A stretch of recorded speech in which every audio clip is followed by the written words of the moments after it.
Mi nombre es Pablo Uva, soy jefe de trasplante renopancreático del Instituto de Trasplantes y Alta Complejidad. Bienvenidos al curso anual de cirugía general de la Asociación Argentina de Cirugía.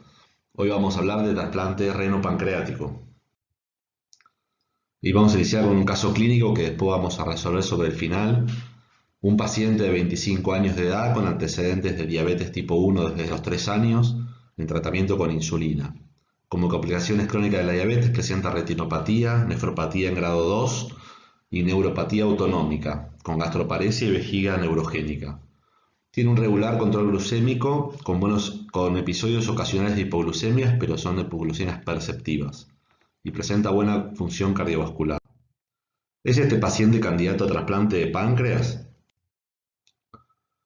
Una vez inscripto en lista de espera, tiene una oferta de un donante de 43 años de edad.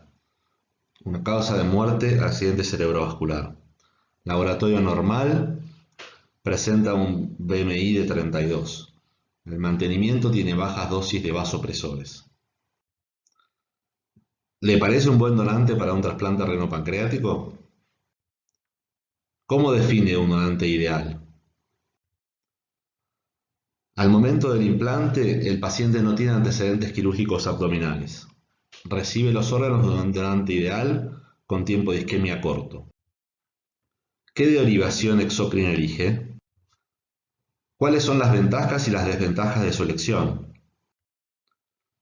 Durante el cuarto día postoperatorio, el paciente presenta dolor abdominal en la zona del injerto pancreático. A la palpación presenta aumento de la consistencia en la zona y dolor. El drenaje presenta débito hemático de 100 mililitros en las últimas 4 horas. ¿Cuáles son sus diagnósticos presuntivos?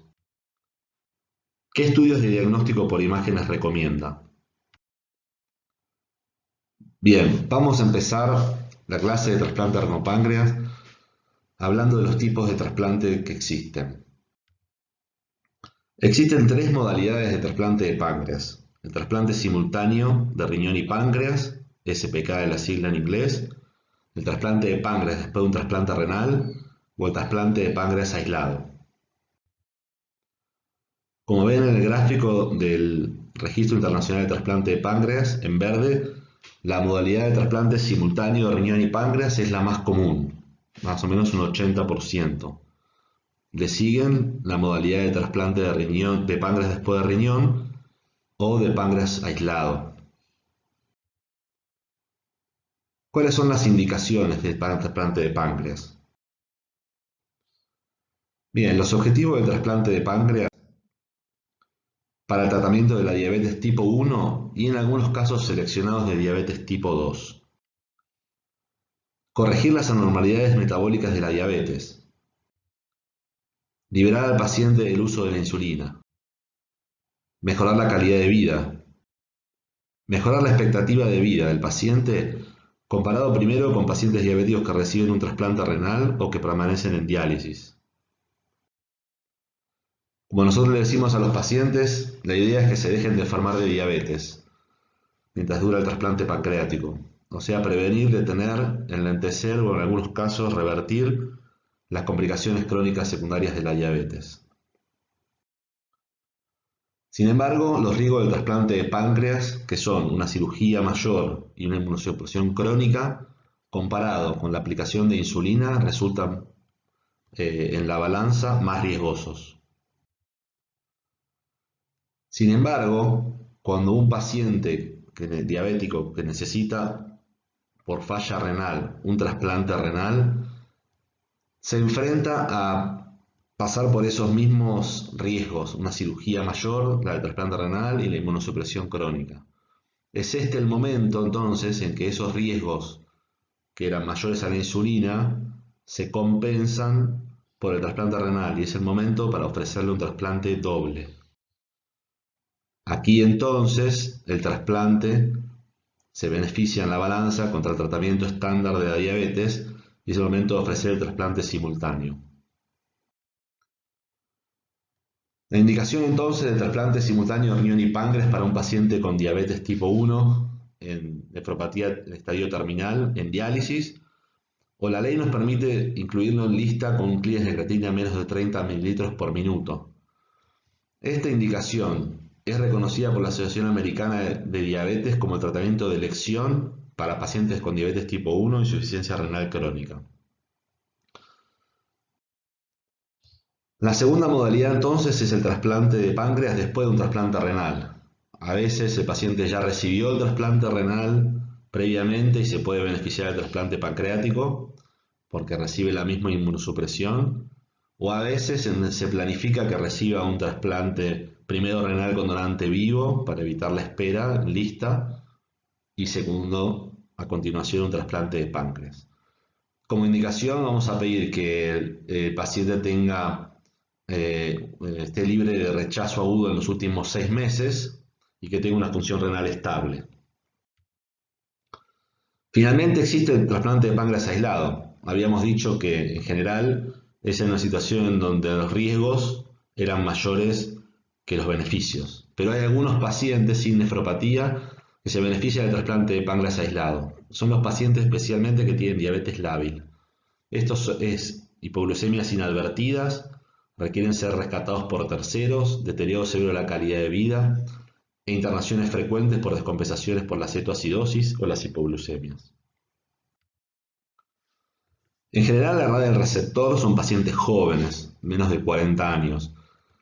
Sin embargo, en las últimas 2-3 décadas, debido al mejoramiento en los tratamientos de insulina, los pacientes llegan a la insuficiencia renal y al trasplante en edades más avanzadas. Así y todo, sigue siendo pacientes jóvenes rondando los 40 y pocos años. Con respecto a la diabetes tipo 2, antiguamente se consideraba una contraindicación. Se consideraba que el paciente que tenía diabetes tipo 2 no le faltaba insulina, sino que el problema estaba fuera del páncreas. Sin embargo, eso se vio con el tiempo que no era tan así y algunos pacientes con diabetes tipo 2 se pueden beneficiar de un trasplante renopancreático. Son los mismos pacientes que necesitan también un trasplante renal por diabetes, pero en este caso por diabetes tipo 2, pero que tienen que reunir estas características que estamos viendo en la diapositiva. Tener un BMI menor de 30 o 32, tener la edad menor a 55 o 60 años, ser obviamente requirientes de insulina por lo menos por 5 años, pero ese uso de insulina debe ser menor a 1 unidad kilogramo día. Y el péptido C en ayunas menor a 10 nanogramos por mililitro. Lo más importante que nosotros consideramos para poder incluir un paciente con diabetes tipo 2 en lista es la buena función cardiovascular. Ven que en los últimos años la diabetes tipo 2 representa ya casi un 15% de los trasplantes renopancreáticos en el mundo, en verde de la modalidad simultáneo con riñón. Con respecto a los donantes, son algunas contraindicaciones del donante, obviamente una historia del donante de diabetes, o trauma abdominal con contaminación de la cavidad peritoneal, o trauma directo del páncreas, el alcoholismo, la obesidad y las anormalidades de la inspección del órgano. Muy importante verlo, la infiltración grasa, calcificaciones, edema, generan muy malos resultados en el corto plazo. El hecho más importante entonces es la inspección del órgano, previa a la ablación por un buen cirujano experimentado. No contraindica una hiperglucemia desarrollada dentro del mantenimiento o una leve hiperamilasemia. Muchas veces hay trauma craneoencefálico y la amilasemia es por las glándulas salivales. Muchas veces podemos pedir una lipasa en sangre si es que se puede. Y para nosotros son donantes marginales los donantes más de 45 años que tienen estabilidad hemodinámica. Entonces nuestro donante ideal es aquel entre 15 y 45 años, entre 40 y 95 kilos, con un BMI menor a 30, hemodinámicamente estable, con buen aspecto macroscópico. Algunos otros aspectos que aumentan el riesgo son la muerte del donante por accidente cerebrovascular, y el aumento de enzimas hepáticas y pancreáticas lo que nos hace ver es que ese donante en algún momento del mantenimiento estuvo hipotenso. Y es un un dato más a tener en cuenta en la valoración. Algunas consideraciones quirúrgicas. El trasplante de páncreas incluye no solamente el páncreas, sino el duodeno, debido a que debemos manejar la secreción exócrina del páncreas también. El páncreas fabrica jugo pancreático que se vierte por el hueso en el duodeno y ese líquido lo tenemos que derivar a algún sitio. Entonces en el trasplante existen dos derivaciones, la derivación endocrina, que es por la vena, la insulina, o la derivación exócrina. Y existen varias modalidades para poder hacerlo. Aquí, por ejemplo, la derivación endocrina es sistémica. La vena se anastomosa con el sistema cava, de manera que la insulina pasa primero por la cava. Y la secreción exócrina del duodeno, en este caso, está derivada a la vejiga. Todas las secreciones van a la vejiga que se eliminan con la orina. Otra modalidad es la derivación sistémica, pero entérica. En este caso también la vena se anastomosa al sistema venoso de la cava, pero el duodeno del implante se anastomosa en este caso al yeyuno o ilion. Y por último existe la modalidad que sea portal, la secreción endocrina, en este caso la porta del donante con la porta del receptor.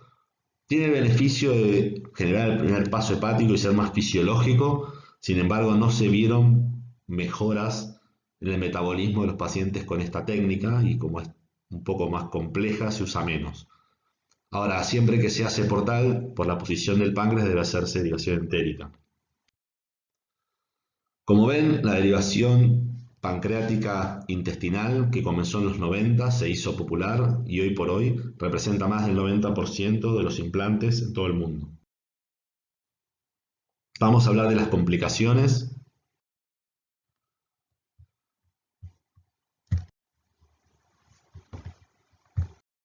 Empezamos entonces con el sangrado. Es la complicación más frecuente. Esto es debido a que nosotros utilizamos técnicas de antiagregación o anticoagulación para prevenir la trombosis del injerto. Además pueden haber sangrados quirúrgicos.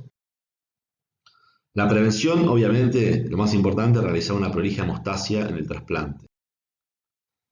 Tiene una incidencia de aproximadamente del 15% en estos casos que requieren transfusiones o laparotomía.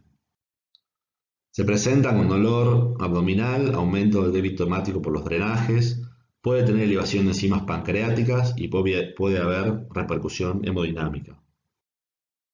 El diagnóstico con un ecodoppler del injerto para descartar trombosis, para descartar pancreatitis. También puede ser necesario una tomografía con contraste endovenoso por el mismo motivo. Y el tratamiento en general es requerir una laparotomía. Lo más importante en estos casos es no sobrecorregir la anticoagulación. Recuerden, antiagregamos, anticoagulamos a estos pacientes para que no generen trombosis, pero la trombosis es irreversible. El sangrado se puede manejar con cirugía, transfusiones. Es decir, que si el paciente necesita operarse, lo operamos. La segunda complicación que vamos a charlar es la pancreatitis del injerto. Todo injerto pancreático después de la reperfusión tiene algún grado de pancreatitis. Las causas justamente el daño por isquemia de reperfusión, que está agravado por los tiempos de isquemias frías prolongados y también por las características del donante, como ser a mayor edad, mayor incidencia, obesidad, inestabilidad hemodinámica y el edema pancreático. La prevención, selección del donante y disminuir los tiempos de isquemia. La presentación es parecida a cualquier otra pancreatitis, excepto que es un postoperatorio. Va a tener dolor abdominal, elevación de enzimas pancreáticas, leucocitosis. Hay cambios en las características del drenaje, puede haber líquido peripancreático, puede haber sangrado, puede haber repercusión hemodinámica. El diagnóstico, necesitamos descartar la trombosis del injerto, hacemos un ecodoppler o una tomografía con contraste endovenoso. El tratamiento es de cualquier pancreatitis, restringiendo la vía oral, establecer nutrición parenteral total, antibióticos y octreotide. Eventualmente puede requerir una laparotomía exploradora, especialmente si hay colecciones y queremos tomar cultivos o si pasan algunos días y queremos realizar necrosectomía, que a veces sucede en el tejido pancreático o más comúnmente la grasa peripancreática.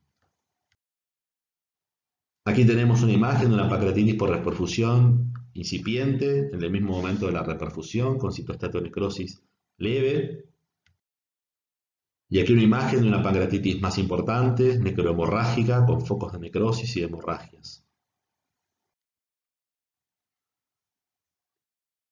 La fístula pancreática, en general, sucede a continuación de episodios de pancreatitis. Se produce por daño de isquemia de reperfusión y son disrupciones de pequeños conductillos o de la cápsula del páncreas. Puede pasar por mala técnica, pero más comúnmente, como dijimos, por pancreatitis. ¿Hay alguna duda sobre si el octreotide lo puede prevenir? Nosotros utilizamos octreotide de rutina 48 horas en el post-trasplante inmediato y solo lo continuamos en el caso de inflamación del páncreas. La incidencia de pancreatitis está entre el 10, de fístula pancreática, perdón, está entre el 10 y el 15% de los pacientes. Se presenta con aumento del débito de tipo pancreático por los drenajes, que es característicamente mucoide. En general no genera dolor ni fiebre. Hacemos el diagnóstico solamente mirando el drenaje con los antecedentes del paciente de la pancreatitis. En general no lo necesitamos, pero le podemos hacer un dosaje de amilasa y lipasa al drenaje que van a estar aumentados y los pigmentos biliares van a estar negativos para descartar una fístula entérica. La tomografía de contraste endovenoso nos permite ver colecciones. El tratamiento es el de la pancreatitis y una vez establecida la fístula, la tratamos con el drenaje y el octreotide de depósito. Muchas veces demoran varios meses en ceder. Aquí el característico contenido pancreático de la fístula. La trombosis del injerto es la complicación más temida. Es multifactorial. Por un lado, porque el páncreas presenta una irrigación, entre comillas, prestada. Es decir, que las dos arterias que tiene, la mesentérica superior, su mayor flujo y caudal va hacia otros órganos, no hacia el páncreas, hacia el intestino delgado, etc. Y la esplénica, para el cuerpo y cola, el mayor flujo también va a otro órgano, que es el vaso. Es decir, que son pequeñas ramas las que nutren el parénquima del páncreas y tiene vasos, lo mismo que la porta, de un calibre mayor al flujo si solamente tenemos el flujo del páncreas. Además, las características del donante que favorecen a la pancreatitis también favorecen la trombosis, la edad, la obesidad, tiempo de isquemia fría prolongado, inestabilidad hemodinámica y el edema. Además, el rechazo del injerto también produce edema y produce resistencia al flujo y puede producir la trombosis. Como prevención, les comentábamos que utilizamos distintas técnicas de antiagregación con aspirina o anticoagulación con heparina. Evitamos siempre transfundir plasma y plaquetas para evitar hipercoagulabilidad en estos pacientes. La incidencia de trombosis en el trasplante renopancreático simultáneo es de alrededor del 5%, pero en páncreas solitarios es mayor, y esto es debido a que los pacientes con trasplantes simultáneos llegan urémicos y esto disminuye las posibilidades de trombosis. La presentación clínica es con dolor abdominal agudo, hiperglucemia, elevación de enzimas pancreáticas, aparecen cambios en las características de los drenajes, puede haber sangrado, hemoperitoneo, sangrado digestivo y puede haber importante repercusión hemodinámica, especialmente por la necrosis del duodeno.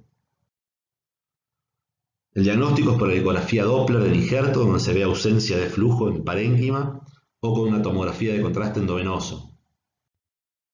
La mayoría de las veces que se produce una trombosis del parénquima hay que hacer un explante, pero solamente en algunos casos que se producen trombosis de vasos, por ejemplo los vasos esplénicos, pero que el parénquima se mantiene todavía viable, se pueden hacer trombectomías de esos vasos y anticoagulación, o a veces pancreatectomías segmentarias.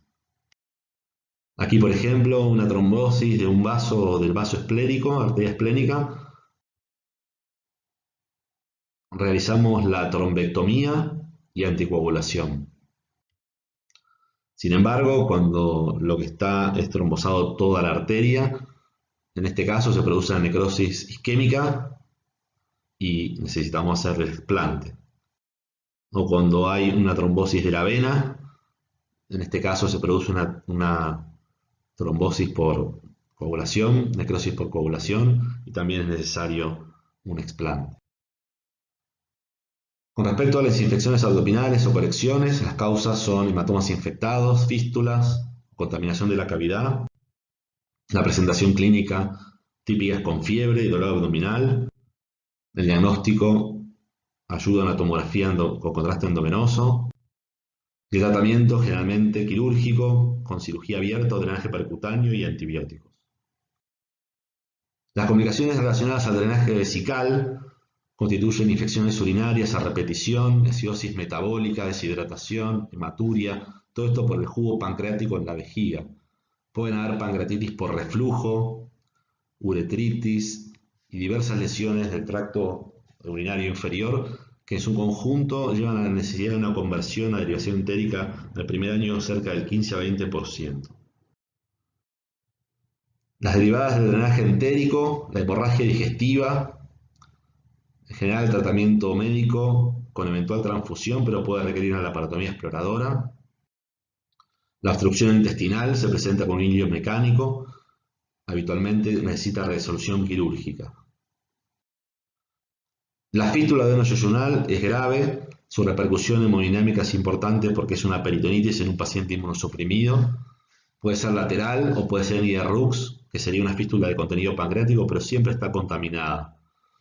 Aparece en el 2 a 8% de los casos, le aparecen cambios de las características del drenaje, dolor, oliguria. El tratamiento es quirúrgico. Se intenta cerrar la fístula, convertir a IRUX, o a veces se necesita una pancreatectomía, o se puede hacer una duodenectomía o DPC de salvataje.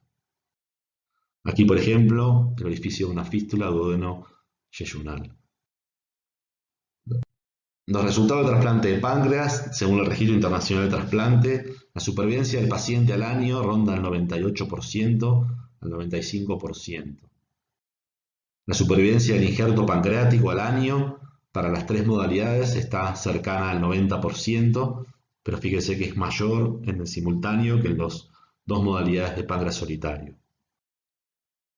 La previa en los primeros meses se debe principalmente a la falla técnica, que constituye una sumatoria de las complicaciones que vimos hoy: sangrados, fístulas, infecciones, trombosis, pancreatitis. Fíjense lo que es la diferencia de un paciente en lista de espera, en la izquierda. En azul, paciente diabéticos en diálisis a 5 años tiene una mortalidad cercana al 50%. Con trasplante a 5 años tiene una supervivencia de cerca del 75%. Volvemos entonces a nuestro caso clínico, que vamos a intentar responder con lo que vimos hoy. Paciente de 25 años con antecedentes de diabetes tipo 1, tratamiento con insulina. Como complicaciones crónicas de la diabetes presenta retinopatía, nefropatía de grado 2 y neuropatía autonómica. Regular control glucémico con episodios ocasionales de hipoglucemias, pero ellas son perceptivas. Y buena función cardiovascular. ¿Es este un candidato a trasplante de páncreas? Bueno, por un lado no es candidato a trasplante de páncreas aislado, debido a que no tiene hipoglucemias aperceptivas, y tampoco este paciente es candidato a trasplante renal-pancreático por no tener nefropatía terminal, tiene una nefropatía de grado 2. De manera que en este momento el paciente no necesita un trasplante de páncreas. Pero una vez inscrito este paciente en lista de espera, tiene una oferta a usted de un donante de 43 años con causa de muerte ACV. Laboratorio normal, BMI de 32 y mantenimiento baja dosis de vasopresores. ¿Le parece un buen donante para un trasplante renal-pancreático? ¿Cómo define un donante ideal? Bueno, esto tiene algunos factores de riesgo. La edad, 43 años, está en el límite. El BMI está un poco elevado. La muerte por ACV. Nuestro donante ideal es entre 15 y 45 años y el BMI menor a 30, sin vasopresores. Sin embargo, para elegir un donante hay que tener en cuenta todas esas variables y poder establecer el riesgo no solamente con una, sino con la sumatoria de todas. Al momento del implante, el paciente no tiene antecedentes quirúrgicos abdominales. Recibe los órganos de un donante ideal con tiempo de isquemia corto. ¿Qué derivación exocrina elige? ¿Cuáles son las ventajas y las desventajas de su elección? Bueno, la derivación más frecuente es la intestinal. En este caso, al tener el paciente vejiga neurogénica, hace que la vesical sea una mala opción por las posibilidades de pancreatitis por reflujo e infecciones a repetición. Pero la desventaja de la derivación intestinal es la posibilidad de una fístula entérica. La ventaja es que una vez pasado el postoperatorio inmediato casi no presenta complicaciones. Durante el cuarto día postoperatorio el paciente presenta dolor abdominal en la zona del injerto pancreático. A la palpación presenta un aumento de la consistencia del dolor, de la zona y el dolor. El drenaje presenta un débito hemático de 100 mililitros en las últimas 4 horas. ¿Cuáles son los diagnósticos presuntivos? ¿Qué estudios de diagnóstico por imágenes recomienda? Bien, los diagnósticos presuntivos son sangrado, pancreatitis, trombosis. El primer estudio es un ecodoppler y seguidamente una tomografía para poder identificar estas tres situaciones. Les dejo aquí una bibliografía para que puedan profundizar los contenidos que charlamos. Espero les haya servido como guía. Muchísimas gracias. Hasta pronto.